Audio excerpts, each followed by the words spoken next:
I have a confession to make. I used to think that Wonderboy was creepy. Now, I've done a lot of therapy since, and now I realise that I just didn't believe that it was possible for someone to be that genuinely nice without harbouring some kind of evil secret or malicious intent. My mind has changed, but also, if we were to find that there were skullcaps in his dresser, would we really be surprised?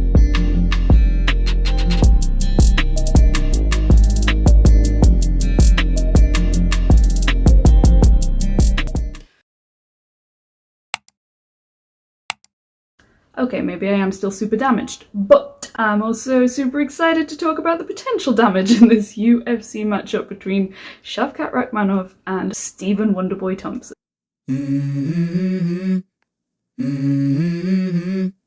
First, let's make one thing very clear. Thompson is not past it. Just look at what he did to Kevin Holland.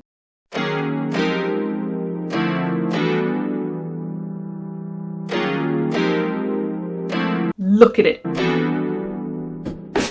You'll know how some people have comfort shows. Well, I have comfort fights, and that one is one of the more recent additions to the roster. Just go back to it time and time again. That pace. Holland had the power advantage, and he did hurt Wonderboy with some of the shots that he landed, but for the most part it was the Thompson show, and we were all eating it up like Holland was eating them tasty toe and knuckle sandwiches.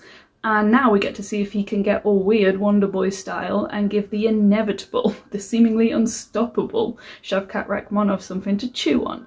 Now, Thompson has a smorgasbord of skills to draw upon, but his biggest one is his unpredictability. He's so hard to train for, so hard to read.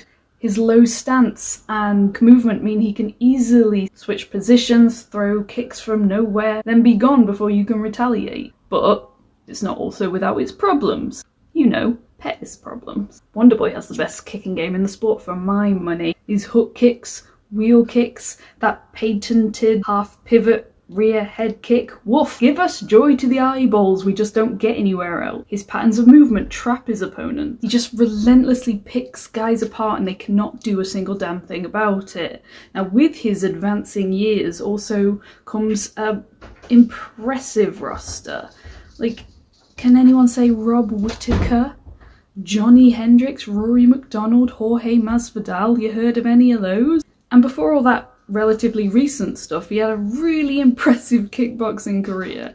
57 wins, 39 by knockout, not a single loss. If this fight, or any Wonderboy fight, stays on the feet, then you have to fancy his chances like I fancy Islam Makhachev, you know, with a weird intensity and restraining orders. But surely Shavkat isn't stupid enough to stand and strike with Stephen. If he is, well, I hope he likes getting sent to oblivion by a head kick that he never saw coming. Shavkat has a great fight IQ, and surely he's not about to risk an undefeated win streak for ego. Not about to risk his inevitable rise to the title. He has the grappling advantage, and as long as he can get past the elevated movement of Thompson in a full-sized octagon, get close enough to shoot, it's looking like a wash. But what if he does want to prove he's better everywhere? What if we get a little war before the domination? This is my rallying cry. Let's all just start manifesting a bit of a stand-up battle now, just to give the fans a little fun before we probably have to watch the nicest man in MMA drown. How do you think this one goes?